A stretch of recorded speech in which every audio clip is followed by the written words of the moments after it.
Алтын сақа ертегісі. Өткен заманда бір бай болыпты. Ол бір перзентке зар екен. Зарыға жүріп, перзентті болады. Бай бір күні жылқысын суара көлге келсе, көлдің ішінде бір қып-қызыл өкпе жүзіп жүр екен. Байдың айдап келген жылқылары көлдегі жүзіп жүрген өкпеден үркіп, суға жақындамайды. Әлгі жерде бай жылқыларын олай айдайды, бұлай айдайды, бірақ олар суға жоламайды. Сол кезде бай тұрып, судағы жүзіп жүрген өкпені құрықпен түртіп көреді.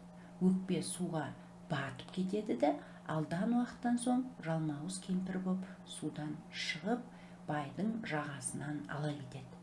Бай көзі алақандай боп қорқып кетеді.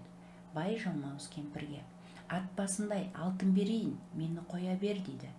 Жалмауыз кемпір жібермейді. Осы жылқыларымның бәрін берейін, қоя бер дейді.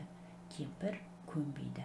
Енді не берейін дейді бай сасқанынан. Кемпір: жалғыз балаңды бер, сонда мен сені жіберемін дейді. Бай жалғыз баласын бермек болады, кемпір байды қоя береді. Кемпір байға: балаңды қай жерден бересің дейді. Сонда бай айтады: ертең мен көшемін, сонда баламның алтын сақасын жұртқа тастап кетемін. Сен жұртта сол сақаның жанында отырарсың дейді. Сонымен бай жалмауыз кемпірге уәдесін беріп, жылқыларын айдап кетіп қалады. Ертеңінде ол көшеді. Жалғыз баласының алтын сақасын ұмыттырып, жұртқа тастап кетеді. Ауыл жаңа қонысқа көшіп барады. Асық ойнайын десе, сақасы жоқ. Бала алтын сақасын жоқтап жылайды. Сонда әкесі: кеше көшіп жүргенде жұртта қалыпты, барып алып келе ғой дейді. Бала бармақшы болып әкесінен: әке, қандай тайға мініп барайын деп сұраса, әкесі: жылқышыдан сұрапмын дейді. Ол жылқышыға барады. Жылқышы балаға: құрығыңды құлдыратып, жүгеніңді сылдыратып, жылқыға бар. Қай тай бетіңе қараса, соны мін дейді. Бала құрығын құлдыратып, жүгенін сылдыратып жылқыға келсе, шеттегі бір қотыр тай балаға қарай қалады. Бала сол қотыр тайды ұстайды да жүгендейді. Жүгендегенде тайдың қотыры жазылады. Үстіне тоқым салғанда құнан болады. Үстіне ер салғанда дөнен болады. Айылын тартқанда бесті ат болады. Бала үстіне қарғып мінгенде тұлпар болып, көзді ашып жұмғанша жұртқа жетіп келеді. Жұртқа келсе, алтын сақасы ошақ басындағы тезек түбінде жатыр екен. Сақа жанында бір кемпір отыр екен. Бала кемпірге: шешеу, ана жатқан сақамды алып беріңізші дейді. Сонда кемпір: шырағым, өзің түсіп ал, кәріліктен отырсам тұра алмаймын, тұрсам отыра алмаймын дейді. Сонда бала: мен кішкентаймын ғой, түссем міне алмаймын, мінсем түсе алмаймын дейді. Сол кезде баланың тайы сақаның жанына жата қалады. Бала үзеңгіден аяғын суырмай, сақаны іліп алады да, тай тұра қашады. Жалмауыз кемпір тұра қуады. Бала қашып келеді. Әрі-бері қуып жете алмайтын болған соң кемпір бір тісін жұлып алып, атып жібергенде, тайдың бір аяғын жұлып түсіреді. Тай үш аяғымен қашып жеткізбейді. Кемпір тағы бір тісін жұлып лақтырғанда, тайдың тағы бір аяғы жұлынып түседі. Тай екі аяғымен шауып бара жатып, жолында бір бәйтерекке кез болады. Тай енді әлсірейін дейді. Терек жанына бара бергенде, бала тайынан секіріп түсіп, бәйтеректің басына шығып кетеді.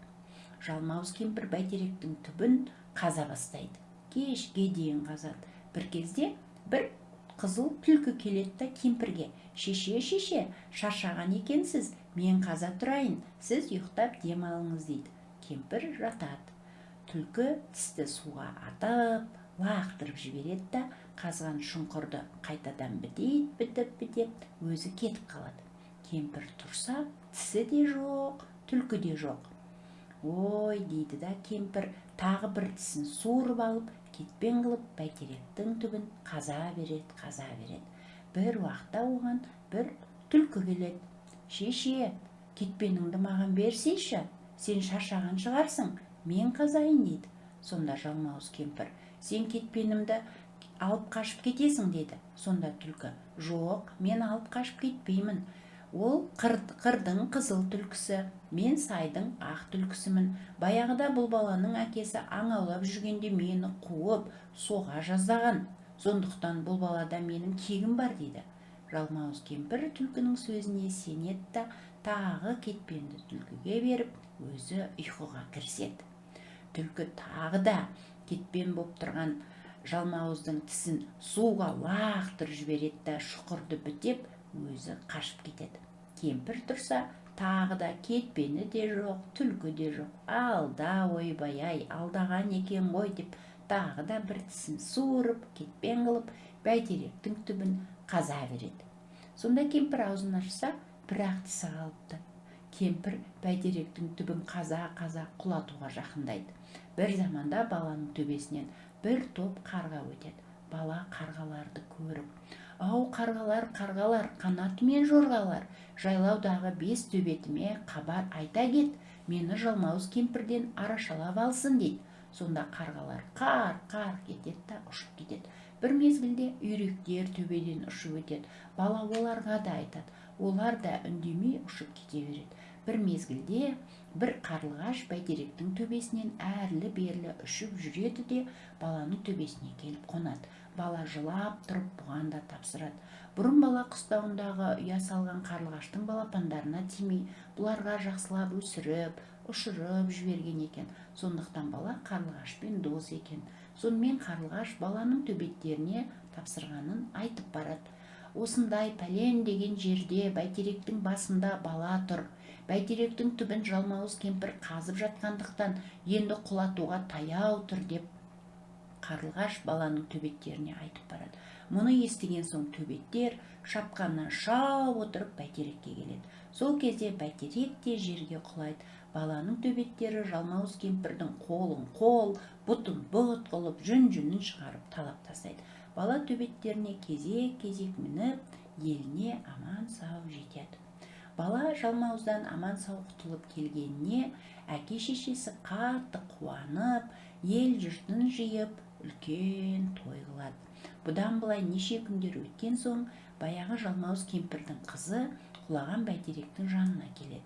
Келсе, шешесінің жүні шығып, өліп қалғанын көреді. Кім өлтіргенін білу үшін сол жерде қарап жүрсе, иттердің ізін көреді. Мұнан соң қыз иттердің ізіне түсіп келе жатса, көп жылқыға кез болады. Енді ауыл жақын екенін біліп, ол жүріп келе жатады. Иттердің ізі тұп-тура байдың қорасына алып барады. Бұл кезде қораға баяғы жалмауыз кемпірдің қызының келгенін біліп, 5 төбет жалма-жан тұра ұмтылады. Қыз кемпірде емес, өте күшті екен. 5 төбетке бой бермейді. Сол арада бала садақпен атып, қыздың көзін шығарады. Садақпен екінші атқанда қызды өлтіреді. Сөйтіп, жалмауыздан мәңгілікке құтылып, олар жақсы, шадыман өмір сүреді.